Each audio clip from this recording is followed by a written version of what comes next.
bersama. Ada amin saudaraku? Dan kami yakin dan percaya teman-teman dari Pastor Moses sudah siap untuk menjadikan satu rangkaian pujian yang menyenangkan hati Tuhan.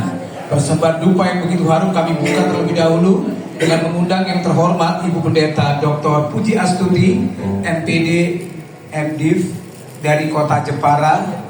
Kami silakan kepada beliau. Iya, silakan.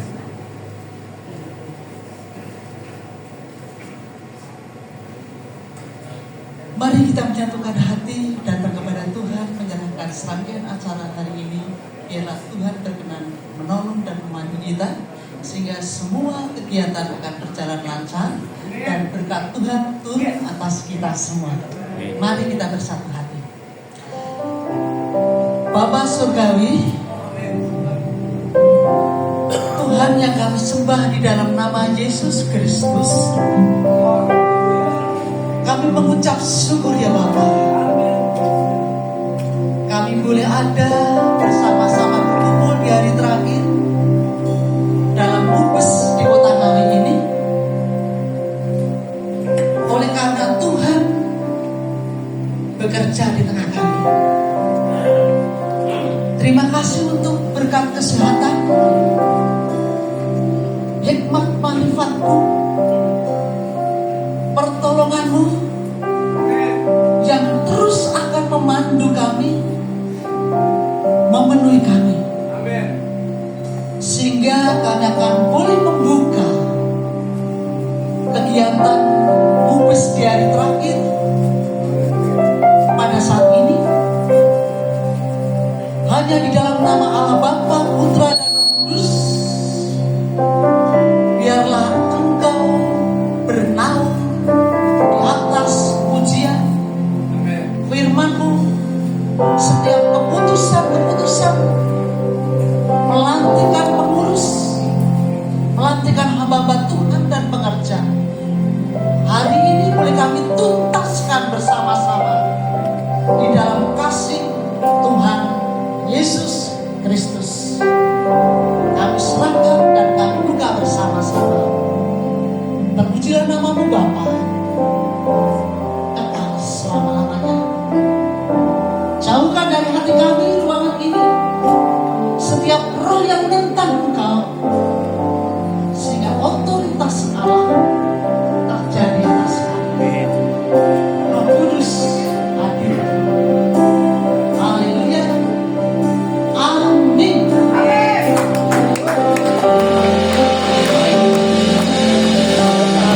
Amin.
Bapak Ibu Saudara sekalian, sebelum Bapak Ibu Saudara kembali ke tempat masing-masing membawa misi Tuhan di dalam hidup Bapak Ibu Saudara sekalian, mari kita menyatukan hati kita bersama-sama tetap memuliakan nama Tuhan. Amin.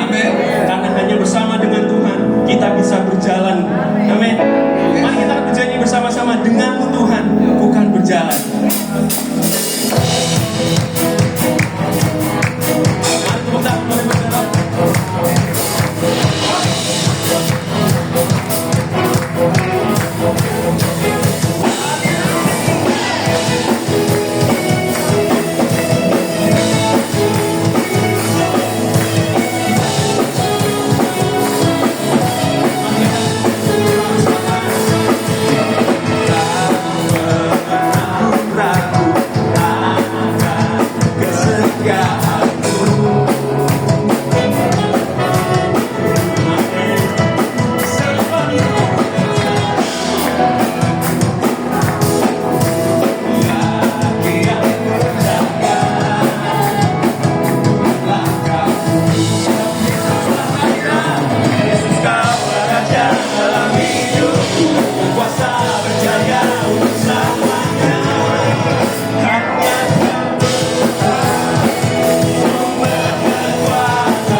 Mari Bapak Ibu Saudara, sebelum kita mendengarkan firman Tuhan, mari kita nyatakan bahwa tiada yang seperti Tuhan Yesus dalam hidup kita. Dialah awal dan terakhir bagi kehidupan kita. Amin. Mari kita siapkan hati kita, mari kita bawa setiap puji-pujian kita kepada Tuhan. Terima kasih Yesus. Anugerah-Mu kepadaku tak pernah berubah, buatanmu untuk lukiskan dalam hatiku.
menyelamatkan kami.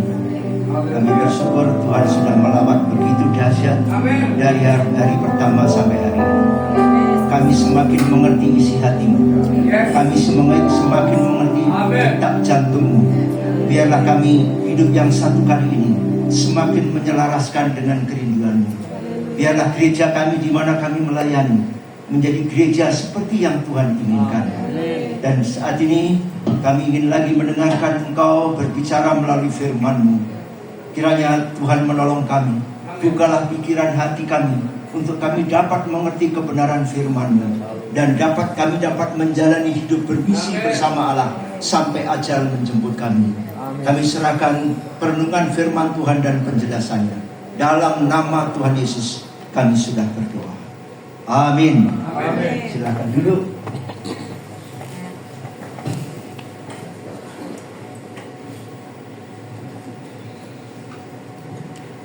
Baik, Shalom Bapak Ibu sekalian. Pertama-tama saya ingin sampaikan terima kasih kepada Bapak Pendeta Dr. Abraham yang memberi kesempatan untuk melayani, dan juga satu ucapan syukur kepada Tuhan saya boleh menjadi bagian dari CMC, dan yang lebih indah lagi saya berbahagia sekali selama 3 hari di tempat ini bersama hamba-hamba Tuhan yang setia dalam pelayanan Tuhan. Puji Tuhan. Dan kesempatan ini saya ingin menyampaikan satu tema panggilan gereja bagi misi sedunia. Gereja ada karena misi, dan gereja ada untuk melaksanakan misi. Amin. Ya. Maka kita akan belajar bagaimana panggilan Tuhan bagi misi sedunia. Mari Bapak Ibu kita membaca firman Tuhan dari Lukas pasal yang ke-24. Lukas 24 ayat 44 sampai ayat yang ke-48. Saya akan membacakannya. Bapak Ibu bisa memperhatikan Alkitab masing-masing. Lukas pasal 24 ayat 44 sampai 48. Demikian bunyi firman Tuhan. Ia berkata kepada mereka, inilah perkataanku, perkataan Tuhan Yesus maksudnya, yang telah kukatakan kepadamu ketika aku masih bersama-sama dengan kami, yakni bahwa harus digenapi yang semuanya yang ada tertulis tentang aku dalam kitab Taurat Musa, kitab Nabi-Nabi, dan kitab Mazmur. Lalu Yesus membuka pikiran mereka sehingga mereka mengerti kitab suci. Katanya kepada mereka, ada tertulis demikian, Mesias harus menderita dan bangkit dari antara orang mati pada hari yang ketiga. Dan lagi, dalam namanya berita tentang pertobatan dan pengampunan dosa harus disampaikan kepada segala bangsa, mulai dari Yerusalem. Kamu adalah saksi dari semua dunia. Amin. Puji Tuhan, Ibu Bapak sekalian. Teks ini Tuhan Yesus pada waktu mau perpisahan dengan murid-murid setelah kebangkitannya, Yesus merasa penting, walaupun murid-murid sudah belajar banyak hal dari Tuhan Yesus, ada yang mereka lupakan. Ada yang mereka lupakan, maka Yesus mengingatkan hal yang sangat penting. Yesus mengajar kembali apa yang pernah diajarkan, khususnya dalam seluruh kitab Perjanjian Lama. Ya, dikatakan ada tertulis tentang aku. Ya, ayat yang ke-44, di mana itu tertulisnya? Mulai disebut dalam kitab Taurat Musa, kita tahu kitab Taurat Musa, kitab Mazmur, kitab Nabi-Nabi. Apa yang tertulis? Bahwa Mesias harus menderita dan bangkit dari antara orang mati, dan pada hari yang ketiga dia bangkit, dan dalam namanya, nah ini yang penting, dalam namanya berita pertobatan dan pengampunan dosa harus disampaikan kepada segala bangsa. Yesus ingin mengajak murid-muridnya, mari kita melihat Alkitab dengan dua mata. Kalau lihat satu mata kan pendek. Kalau matanya terganggu satu, pandangannya sempit dan pendek. Maka banyak orang Kristen senantiasa seringkali hanya melihat ayat-ayat yang dia suka, itu melihat dengan satu mata. Yesus bilang kepada murid-muridnya, cobalah buka mata lebar-lebar. Ada tertulis bahwa berita pertobatan dan pengampunan dosa bukan disampaikan dalam gereja saja, yaitu kepada segala bangsa. Inilah pesan Tuhan Yesus kepada murid-murid yang sangat penting, karena selama 3,5 tahun kacamata murid-murid hanya kepada bangsa Israel, dan Yesus tidak mau itu. Maka lihat Alkitab dengan 2 mata, itu penting. Pertobatan, percaya Yesus, bertobat, masuk surga.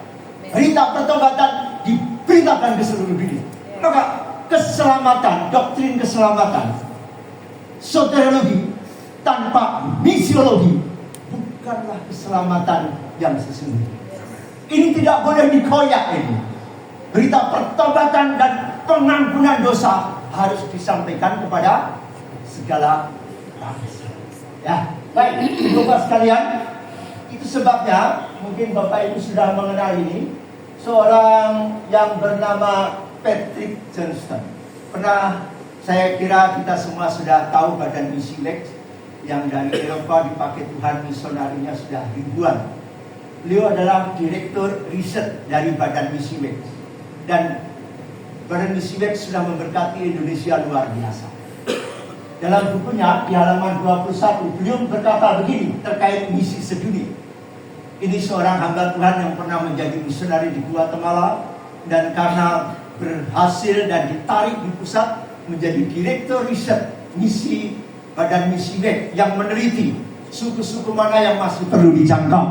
Nah, beliau mengatakan begini, kitab suci, teologi, gereja, bahkan orang Kristen tidak akan ada tanpa misi.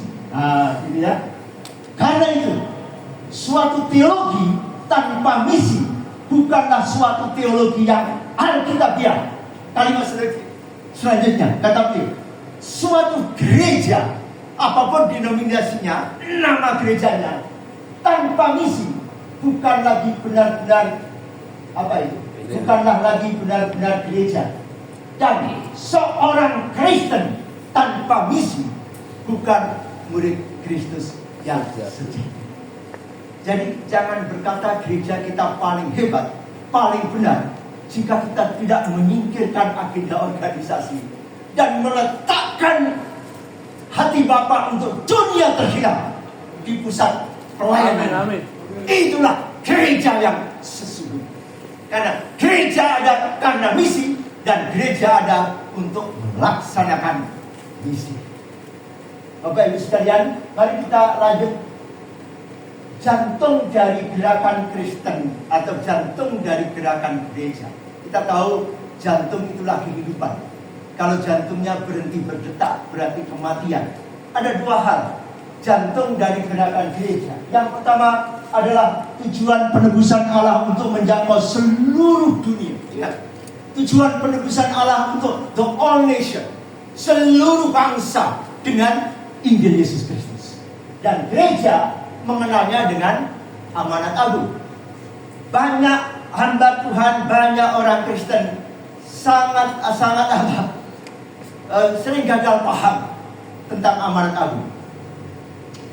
Saya sering dikomplain oleh majelis-majelis hamba-hamba Tuhan, karena setelah saya fokus dalam gerakan misi sedunia, saya hanya menerima undangan pelayanan terkait dengan misi sedunia. Beberapa gereja mengundang saya, ada yang komplain begini, Pak Pendeta, tidak berlebihan.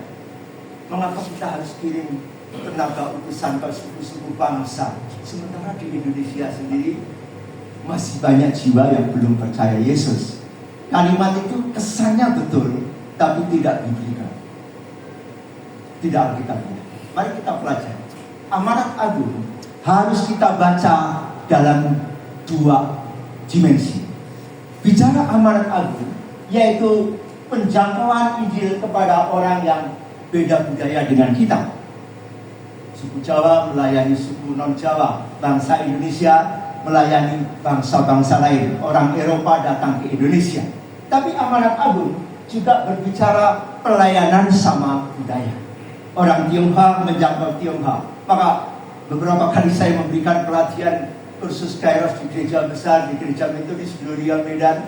Mereka menetapkan tahunan temanya menjadi gereja Tionghoa yang misioner.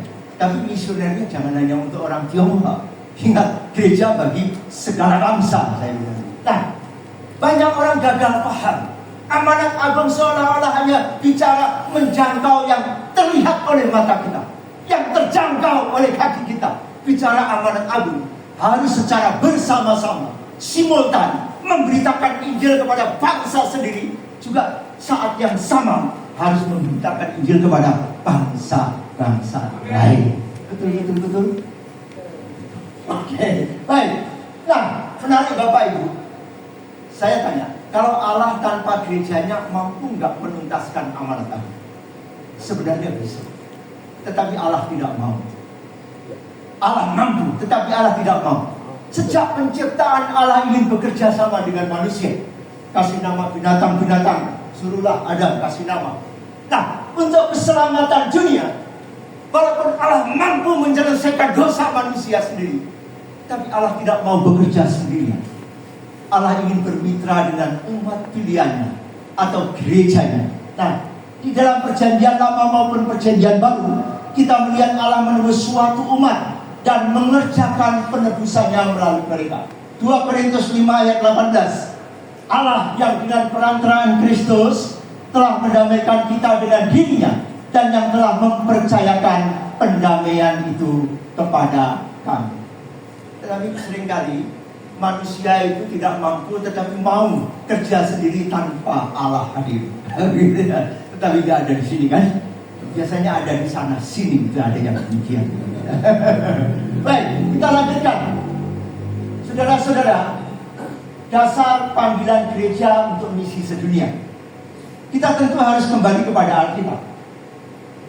Seorang Dr. Rafinter, Bapak Boy pasti tahu ini, pernah menjadi misionari dan beliau ditarik di Fuller, mendirikan US Center for World Mission. Mulailah sekolah misi untuk bangsa-bangsa beliau. Nah, beliau berkata begini, jangan sampai hamba-hamba Tuhan salah menggunakan tujuan maksud Alkitab diberikan. Begitu ya.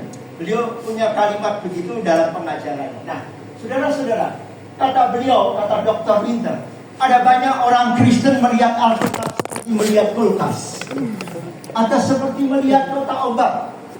Artinya apa? Mencari ayat, merenungkan ayat, mengkhotbahkan ayat yang cocok di hatinya dan hati jemaatnya.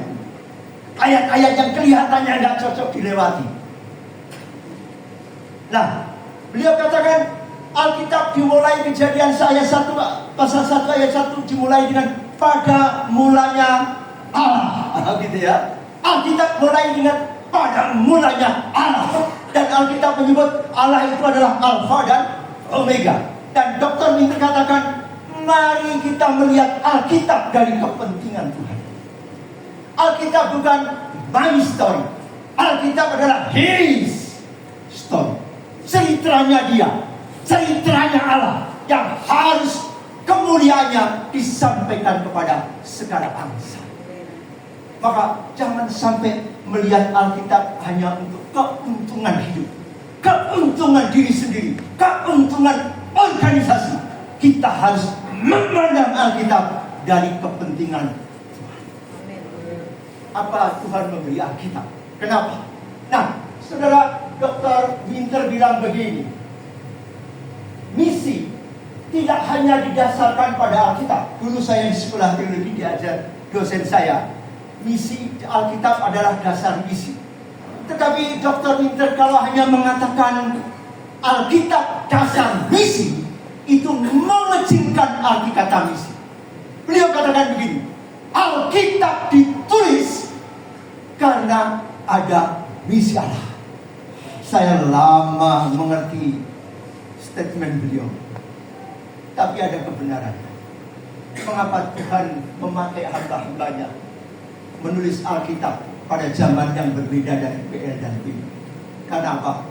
Allah ingin memberitahu gereja ada hatinya bagi segala bangsa di dunia.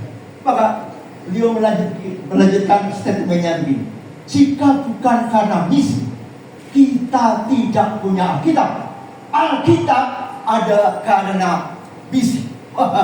Ini menarik sekali. Nanti silahkan kaji. Ini seorang pakar yang kepakarannya diakui dunia ya Pak Bob, Dr. Winter. Banyak hamba Tuhan, banyak teolog, banyak misionari belajar dari beliau. Profesor Dr. Ralph Winter, pendiri US Center for World Mission.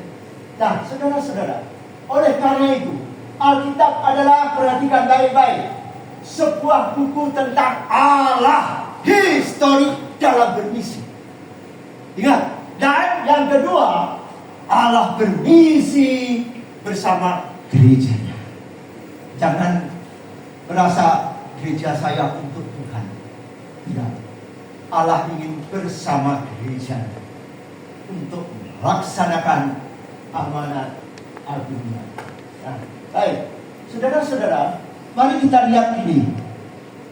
Pembagian ini, Alkitab adalah tentang apa yang Allah rencanakan dan maksudkan, yang Allah maksudkan dari sebelum dunia diciptakan dan sekarang sedang dikerjakan untuk pemenuhannya. Perhatikan, Kejadian 1 sampai 11 sebenarnya pendahuluan, bukan hanya pendahuluan kitab Kejadian. Kejadian 1 sampai 11 merupakan pendahuluan dari semua kitab. Kalau pembagian oleh seorang pakar, Kejadian 1 sampai 2 di sana dimulailah satu pendahuluan. Kejadian 3 sampai Wahyu 20 di sana berbicara apa? Allah dalam misi dan Allah bermisi bersama umatnya.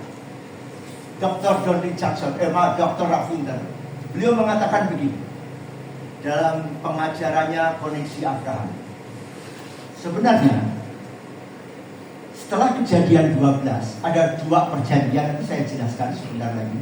Aku akan memberkati engkau dan oleh kamu semua kaum di muka bumi mendapat berkat. Setelah Abrahamic Covenant, seluruh kitab dan ayat sampai kitab Wahyu memenuhi dan melengkapi, menjawab dari Abrahamic Covenant. Kecuali, kata beliau, kecuali kitab Ayub. Dan dalam urutan harusnya kitab Ayub ditempatkan sebelum Kejadian 12. Karena setelah Kejadian 12 hingga kitab Wahyu itu mengikuti kronologi benang merah Abrahamic Covenant atau perjanjian Abraham. Mari kita lihat ini. Saudara-saudara, perjanjian Allah itu ada dua bagian yang tidak dapat dipisahkan. Walaupun kita mungkin menemukan 5 hal, diberkati. Tetapi John Richardson, seorang misionari yang pernah melayani di Papua, yang menulis banyak buku, salah satu Tuhan menaruh kekekalan di dalam hati manusia, anak perdamaian, beliau meringkaskan dalam 2 hal Abrahamic Covenant, yaitu disimpulkan perjanjian atas disimpulkan dengan yang pertama disebut aku akan memberkati engkau.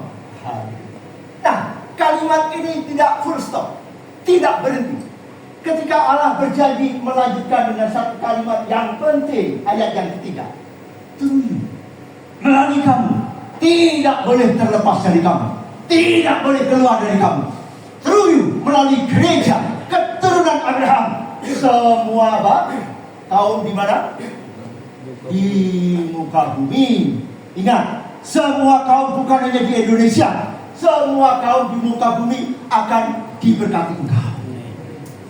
Dalam penelitiannya, seorang misionari di Papua yang bernama Dr. John Richardson, nanti Bapak Ibu kalau ikut kursus yang kami lakukan yang disebut kursus Kairos, kalau di Amerika Pak Bob perspektif, buku perspektif mungkin Bapak pernah ikut, yang kalau di Amerika diikuti 4 bulan kursus perspektif dan sudah dikondenskan di Indonesia bisa dilaksanakan 4,5 hari yang bernama kursus Kairos.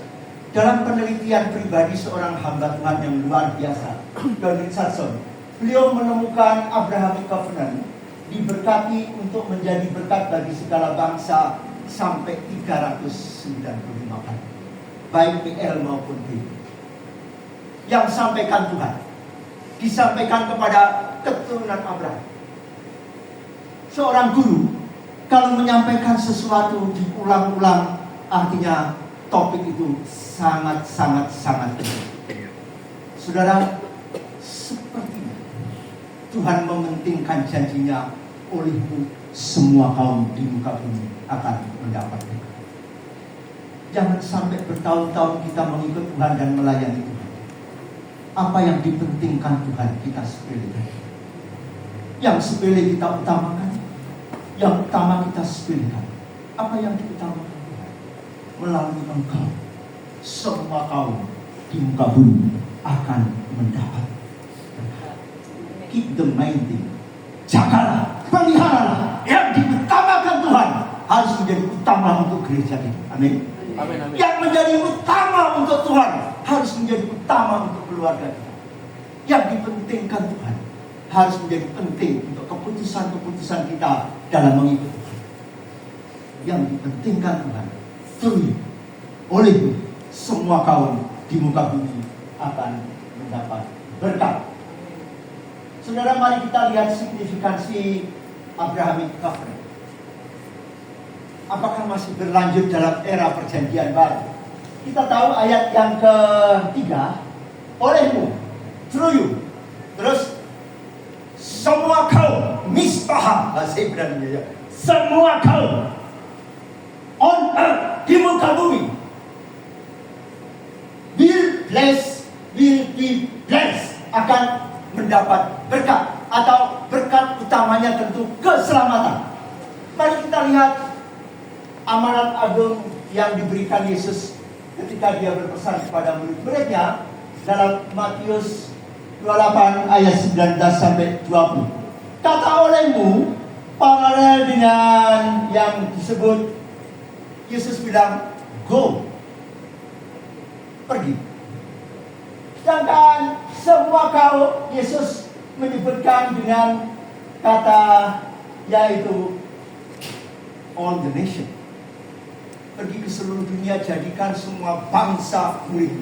Semua lagi, semua bangsa murid. Sementara di muka bumi, on earth, Yesus bilang pergi kemana? Planet bumi ini, seluruh dunia. Bukan hanya Sabang, Merauke, Miangas, Pulau Roti. Seluruh dunia, begitu ya. Dan akan mendapat berkat, dikatakan, disebut dengan dimuridkan.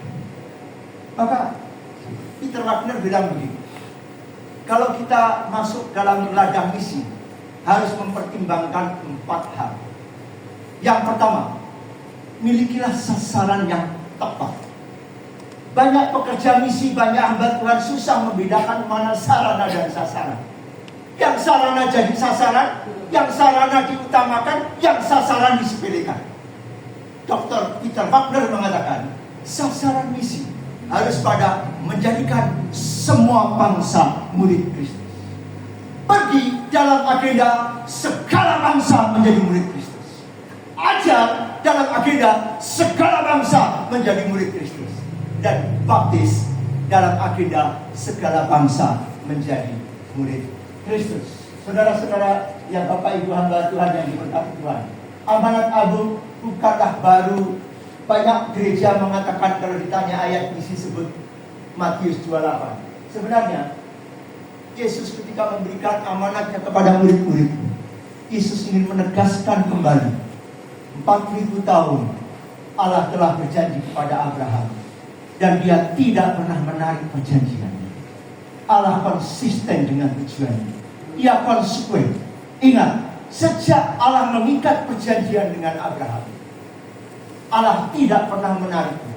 Itu sebabnya Yesus ingin menegaskan kembali apa yang Allah nyatakan kepada Abraham. Perjanjian dengan Abraham merupakan tujuan Allah yang tidak pernah berubah.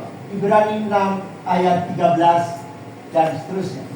Itu sebabnya akhir dari misi ini, Wahyu Yohanes di Pulau Patmos melihat satu penglihatan yang hebat.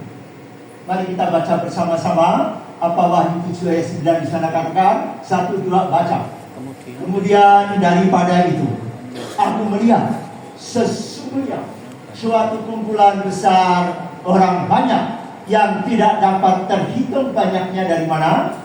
Segala bangsa, terus segala suku dan segala kaum dan segala bahasa, berdiri di hadapan takhta anak domba, memakai jubah putih, memegang daun palem. Saudara-saudara, ini firman Tuhan. Ini akan terjadi. Dan kumpulan bangsa-bangsa tidak secara otomatis.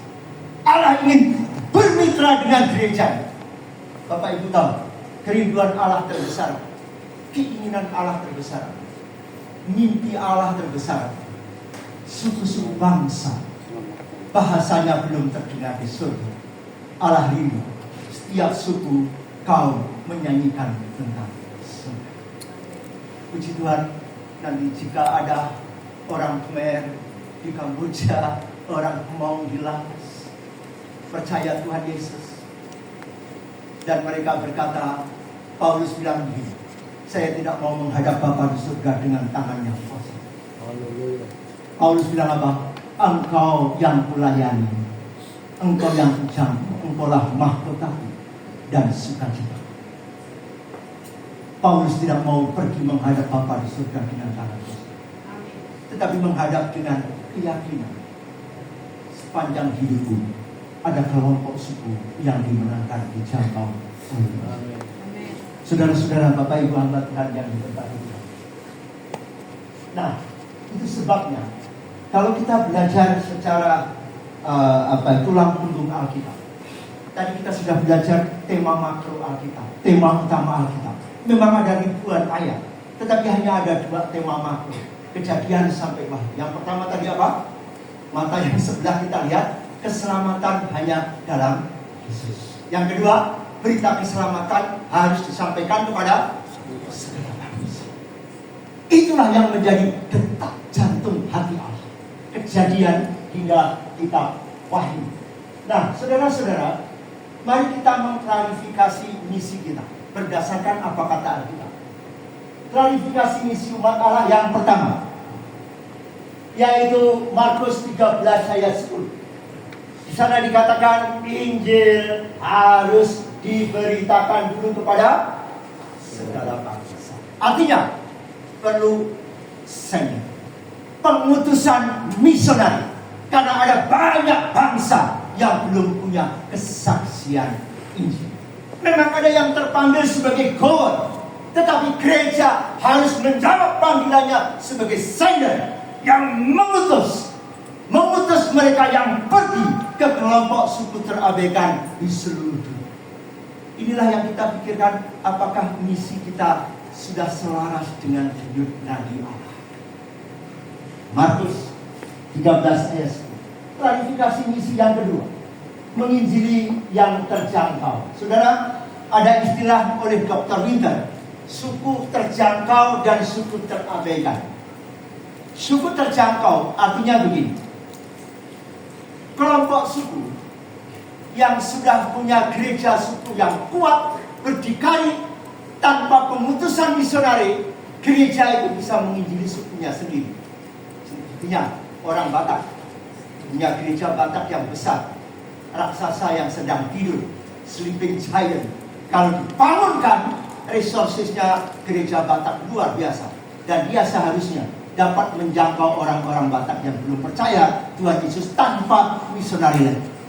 Itu suku terjangkau, kata Dr. Miller.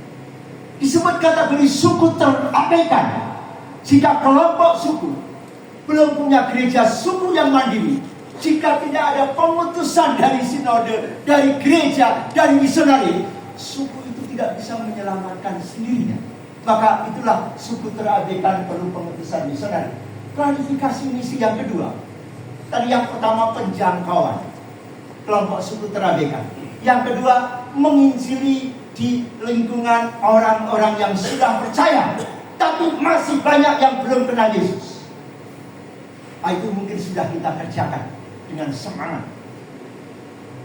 Dan klarifikasi misi yang ketiga, yang tidak kalah menarik, menjadi saksi di kelompok sendiri. Matius 24 ayat 14. Katakan di sana, dan Injil kerajaan ini akan diberitakan di seluruh dunia.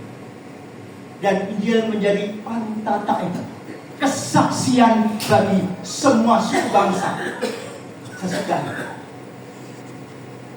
misi erat kaitannya dengan Christ second coming.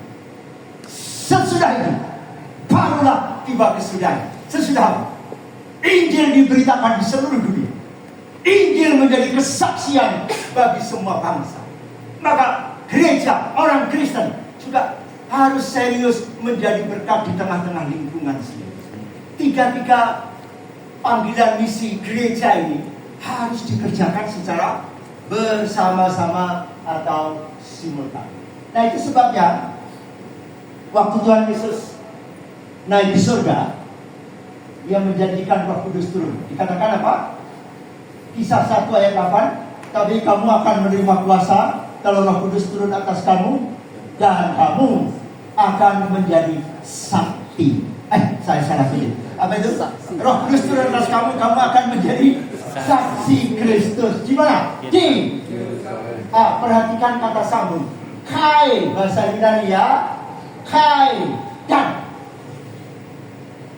Yudea, di seluruh Yudea, dan atau Kai di Samaria. Kai, benar.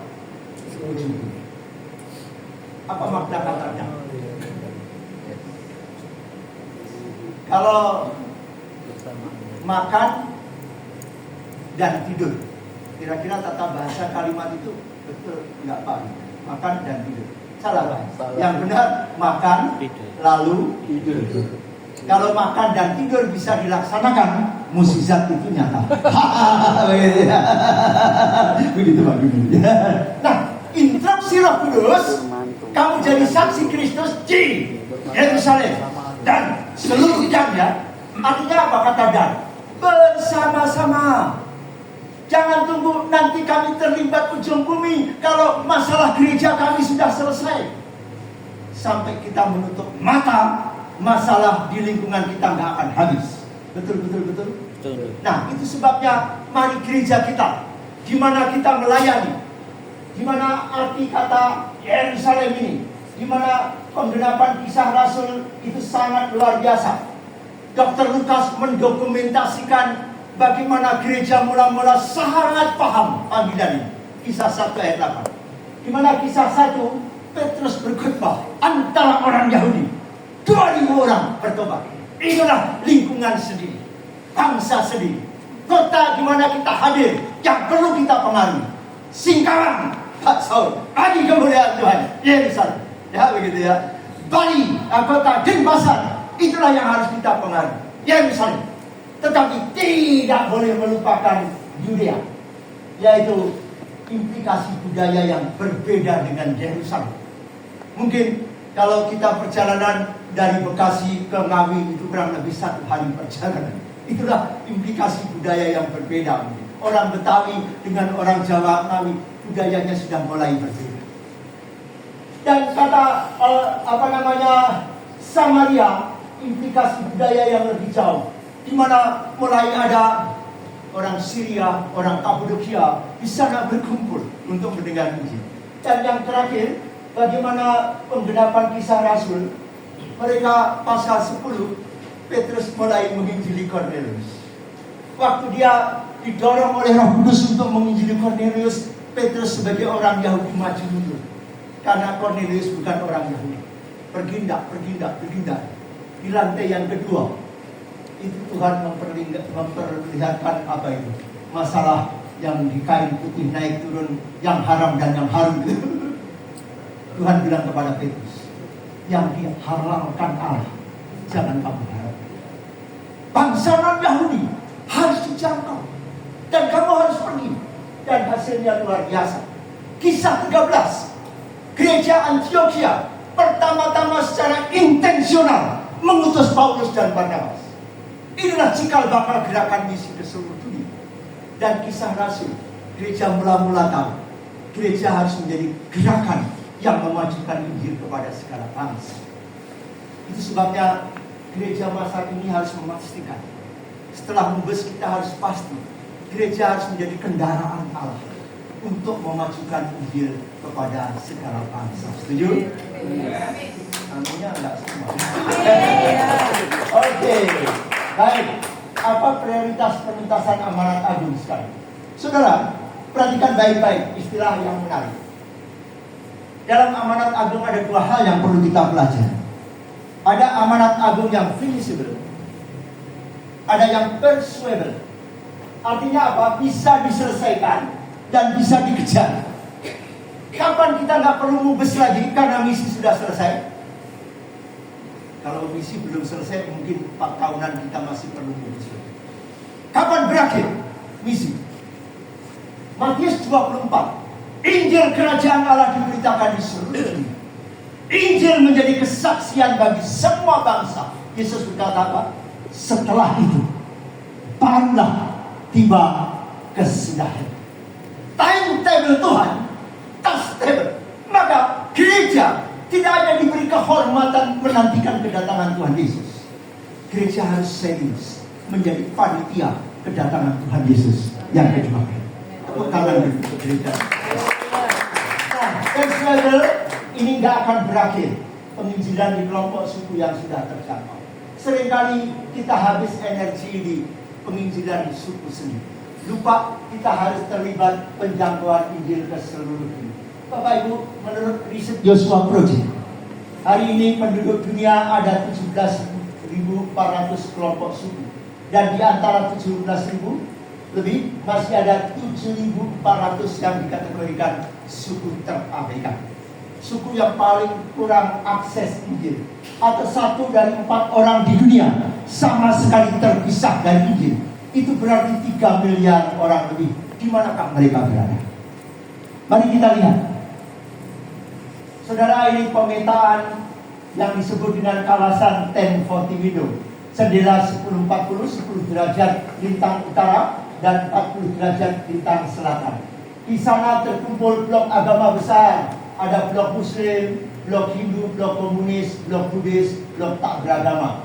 Nah, disinilah terkumpul lebih dari 6.000 suku terabaikan. Kenapa fokus kita di sana? Di sana jumlahnya besar. Dan di sana 37 dari 50 negara yang paling sedikit dikirim misionari. Dan di sana juga di 1040 window 82 orang termiskin di dunia. Maka Om Bob katanya, Pak Pamuji, mulai tahun depan saya mau menjangkau Asia Tenggara, Laos, Kamboja. Ayo Pak, ada misionari kita semua. Saya senang sekali kalau Bapak bisa keliling Asia Tenggara bersama Pak Ketua. Jadi ini panggilan kita semua. Nah, saudara-saudara, tempat yang 1040 window ini terdapat banyak penganiayaan terhadap orang Kristen. 200.000 orang tiap tahun dan 22 orang per jam orang Kristen mengalami penganiayaan. Itu sebabnya arah misi kita, kapal kita harus arahkan ke sana. Waktu misionari melamar ke kami, Pak, mau gabung badan misi Bapak? Mau kemana? Portugal. Kenapa? Mau ketemu Ronaldo. Udahlah, gabung dengan badan misi lain. Kami hanya terpanggil untuk mengirim ke kawasan 1040. Blok suku yang paling terabaikan, mulai dari Afrika Barat membentang sampai, bahkan baru lalu Bapak Pendeta Asumi dari Jepang menantang kami, penasihat kami di WP, menantang kami kalau ada orang Indonesia mau ke Jepang, kami gereja Jepang siap fasilitasi. Jepang sedang terbuka. Paulus diutus yang terhebat. Mungkin Pak Abraham kita utus ke Jepang. Top leader yang diberangkatkan, Paulus itu top leadernya. Dan hasilnya menjungkir balikkan dunia. Jangan diutus dari kamu bikin masalah dalam gereja, pergi segera. Hasilnya juga bermasalah juga. Ya, yang diutus yang bermasalah. Kalau orang Barat yang diutus orang nomor 1, hasilnya luar biasa.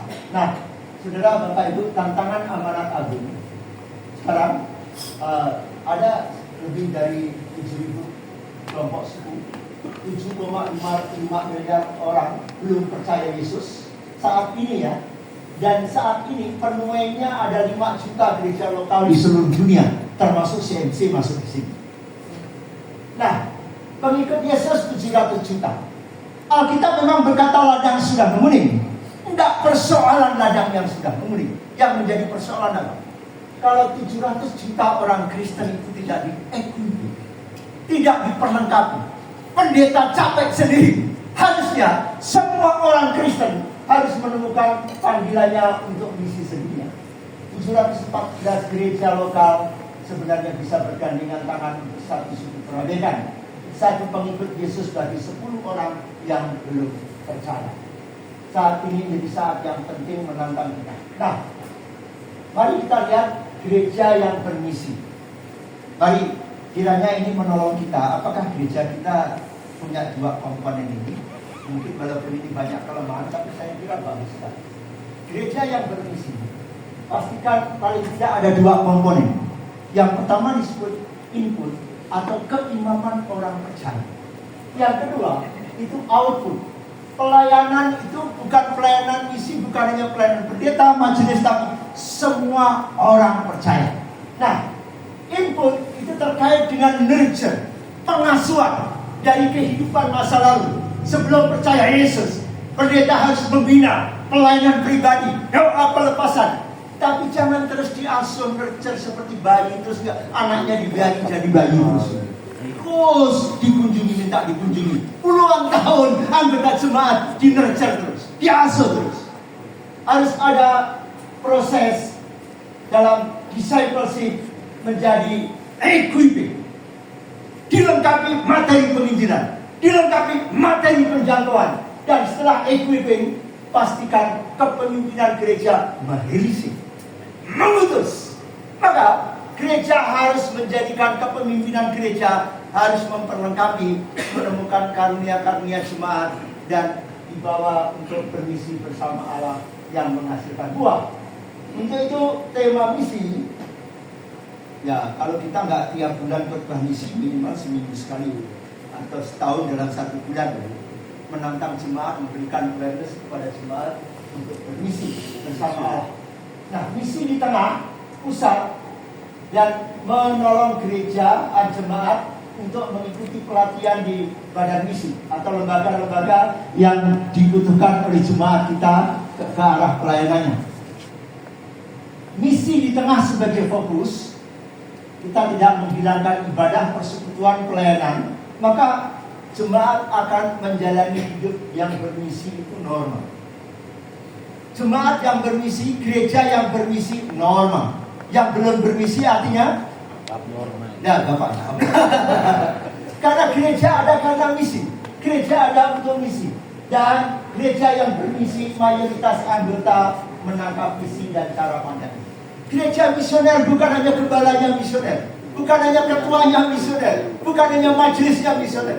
Gereja misioner dari anak-anak sampai orang tua, pastikan dia menjadi orang yang misioner, menemukan panggilannya untuk misi sedunia. Udah, ambil yang terakhir. Bapak Ibu, yang kita perlu tahu, the call of salvation, panggilan keselamatan adalah satu paket dengan the call to be on mission kita, panggilan bermisi bersama. Kalau jemaat kita sudah yakin, Pak, saya terima kasih, sudah layani, sudah terima Yesus, sudah masuk surga, dan tidak diberikan pencerahan misi, membiarkan people blindness, umat yang buta, maka orang yang sudah diselamatkan, cirinya orang itu satu paket dapat bermisi bersama Allah. Yang terakhir, peran-peran untuk kita semua sebelum kita pergi, baiklah kita kembali, mari kita get the vision, menangkap detak jantung hati Allah melalui misi. Apa? Memiliki visi untuk menjangkau suku terakhir. Pribadi, keluarga, gereja lokal, pusat. Yang kedua, kita harus berdoa. Jangan berdoa hanya untuk kebutuhan pembangunan gereja, jemaat berhasil, jemaat sukses. Tidak salah. Berdoalah untuk kelompok suku yang paling kurang terjangkau. Yang ketiga, ingat gereja punya dana yang cukup. Allah bilang apa? Aku memberkati engkau. Dan mari kita mulai serius mendanai. Paulus bilang persembahan misi merupakan persembahan yang harum dan disukai oleh Allah. Filipi 4 ayat 18. Dan kita mulai merencanakan menjangkau STA baik dalam dan luar negeri, dan juga mari kita mempersiapkan tenaga diutus menjangkau suku-suku bangsa. Puji Tuhan. Inilah panggilan kita bersama untuk misi sedunia. Mari kita berdoa. kita mengangkat pujian, kami rendahkan diri. Jadikan kami satu sebelum kami berdiri. Pemain musik saudara, mari kita bangkit berdiri, kita menyanyikan pujian ini. Kita dengan tekad kami rendahkan diri di hadapan.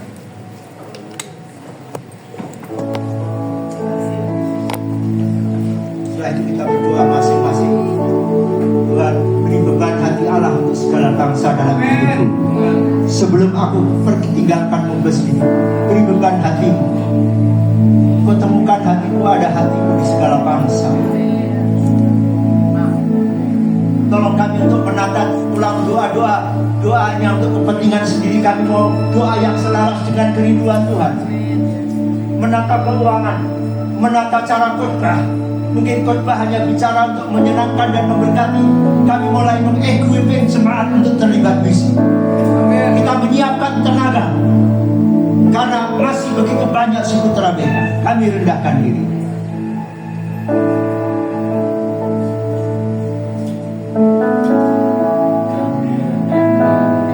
Mari kita angkat puji dengan kontemplasi di hadapan Tuhan.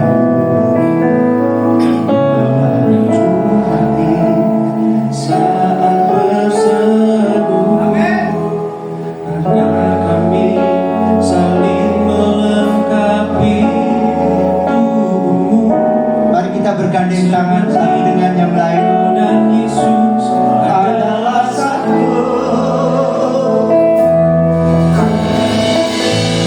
Kami rendahkan diri di hadapan-Mu,